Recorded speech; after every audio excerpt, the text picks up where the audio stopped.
Welcome to the Sassy Spoon Kitchen. Today I'm doing a rib recipe and I have 4 more I want to try, but this one is going to be the first one. And I'm going to actually put a dry rub on the ribs and then rest them for a while in the refrigerator. And then they go into the Instant Pot later this afternoon before I put them on the grill or the griddle. I haven't decided yet, but you'll see. You can also do them in the oven on a rack. So we're gonna get started here by mixing our spice rub. Now I have 2 kind of unusual ingredients in this. Well, actually, sumac's kind of unusual too. But I have 2 commercial blends that I like to use a lot as a base for flavor. This is the Blackstone whiskey burger seasoning, and it's made by Blackstone that makes my griddle very good. And then this is a Cuisinart Maple Bacon Seasoning, and I'll put links for both of these in the recipe. But if you don't want to use those, you can use a tablespoon of salt instead of adding those. And these have some of the, I think this has some paprika in it, definitely some black pepper. But anyway, it also has the whiskey flavor that I like, and this one has a great maple bacon flavor. So all we do is put everything in. So this one is the maple bacon. This one is the whiskey burger. And you can use that on everything. I mean, these are great all-purpose seasonings. They're really good.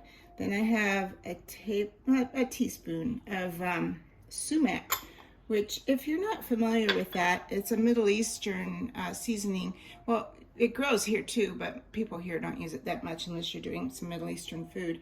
It has a very citrusy flavor to it, almost like lemon, but not quite. Then I have a teaspoon of ground ginger. I have a teaspoon of smoked sweet paprika. You can use regular sweet paprika. You don't have to use the smoked. And a tablespoon of black pepper. And a teaspoon each of granulated garlic and onion. So we're just going to mix all that together. Make sure there are no lumps, because sometimes the paprika will lump. It doesn't have any chemicals in it to keep it from lumping. It's just pure Spanish smoked paprika.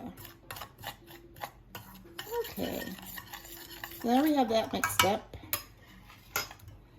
I'm going to cut the ribs into sections, about 3 ribs each, 2 or 3 ribs each, depending on how big the ribs are.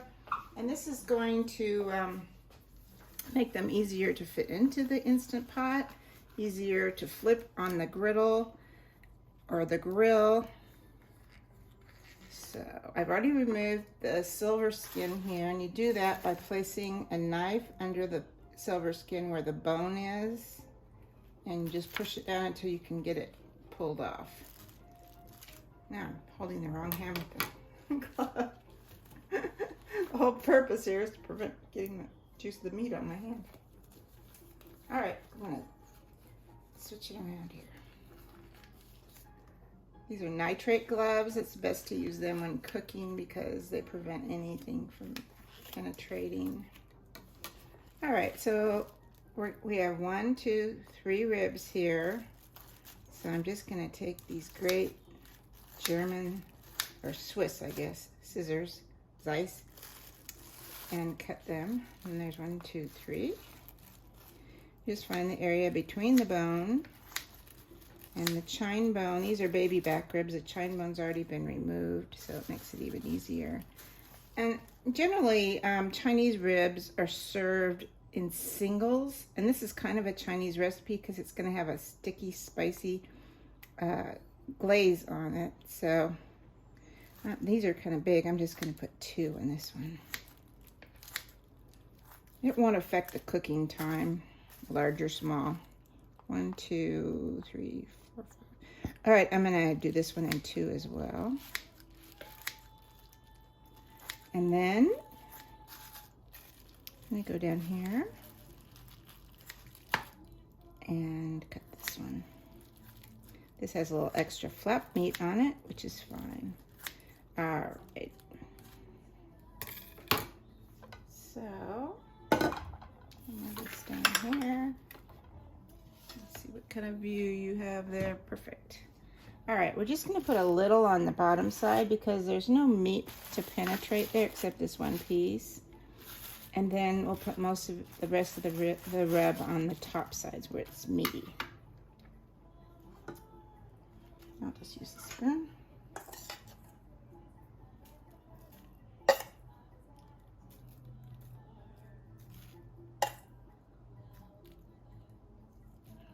A little extra on this meaty part. Okay.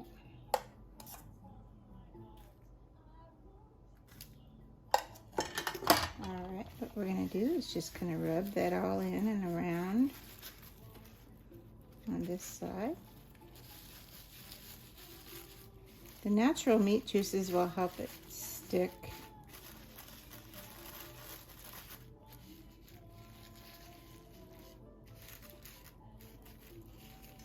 Okay, now we're going to flip them over. Now the reason we're going to cook these in the Instant Pot is it will cook them quickly and tenderly, and you can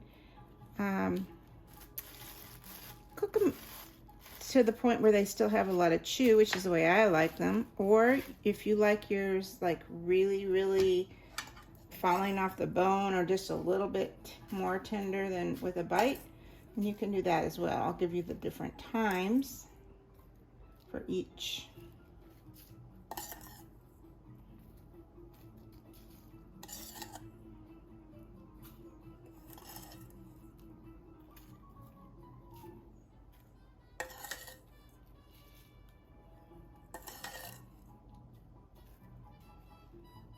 This recipe is actually for a regular rack of ribs, not a baby back. So there's a little more seasoning than we really need, but that's okay.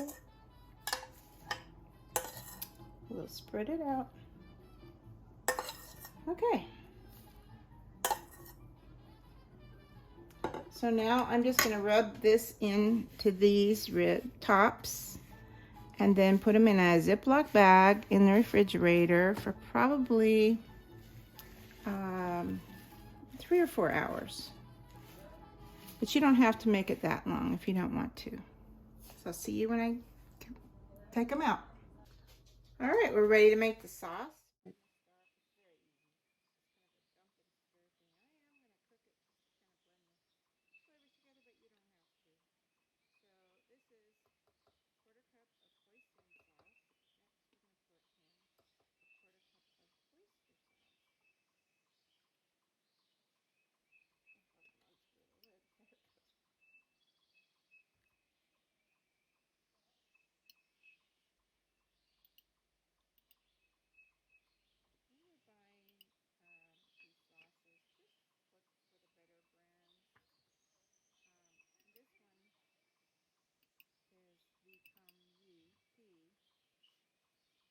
Oyster sauce.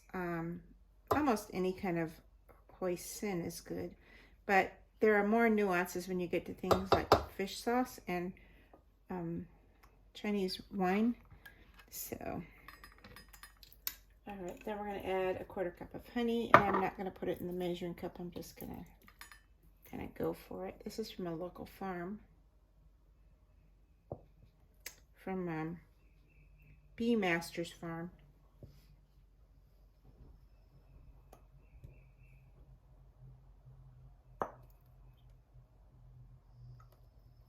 All right, and 2 tablespoons of rice wine vinegar. This is a Japanese brand I'm using. That's about 2 tablespoons. Okay, and then we have the cooking wine. Also 2 tablespoons.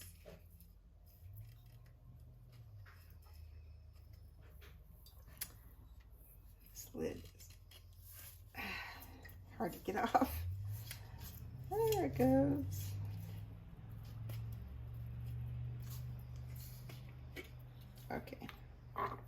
2 tablespoons.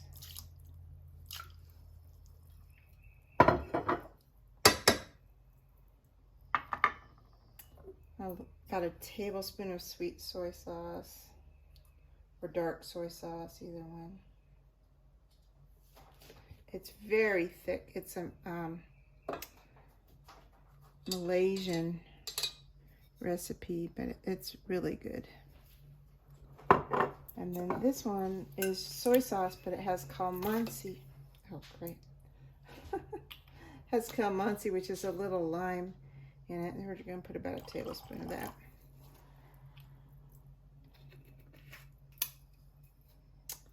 And just a dash of sesame oil. And we're going to put about a teaspoon of fish sauce. This is a really good brand of Vietnamese fish sauce, but you can find, excuse me, any brand you want. Excuse me. So that's about a teaspoon. And we're going to add some sweetened red bean paste, and you'll have to go to Asian Market for this or Amazon, but you can do without it if you need to. And I'm just going to put a couple. This will give the color to our ribs. I'm just put a couple of spoonfuls in there. And then we're going to put a pinch of crushed red pepper.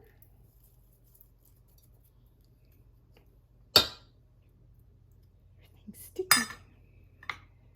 And then you can use a 1/4 cup of brown sugar, or this is natural jaggery, which is an Indian kind of unrefined sugar, and that is fine too. So about a 1/4 cup. I'm not going to measure it because I can kind of eyeball it. This has, I think, a richer flavor than, that's about a 1/4 cup or 3 tablespoons. It has a richer flavor than brown sugar to me. All right, so we got everything in there now. We're going to stir it up, and then I'm going to simmer it on the stove top for just a minute to blend all the flavors together. Then we'll put that on. As you can see, everything's blending really nicely together, so you don't have to cook it. We'll put it on the ribs right before we grill them. And I'm only going to cook it for like 2 minutes. So we'll see you at the grill. Here we are. The ribs are cooked, ready to go on the grill. I'm going to put them upside down first and put the sauce on them upside down. Then I'll put them on the grill facing down and pour more sauce on the top then.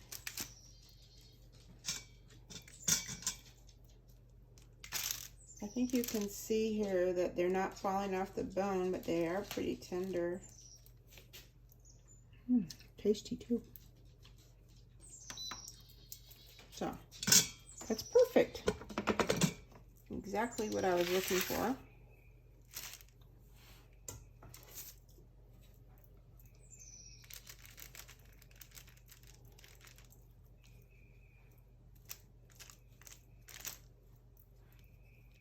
So I tasted this sauce and it's so good.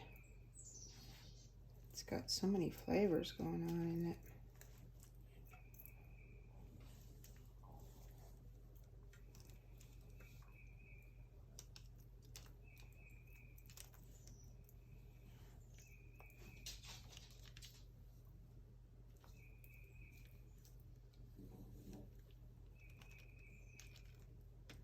Okay, so that looks pretty good.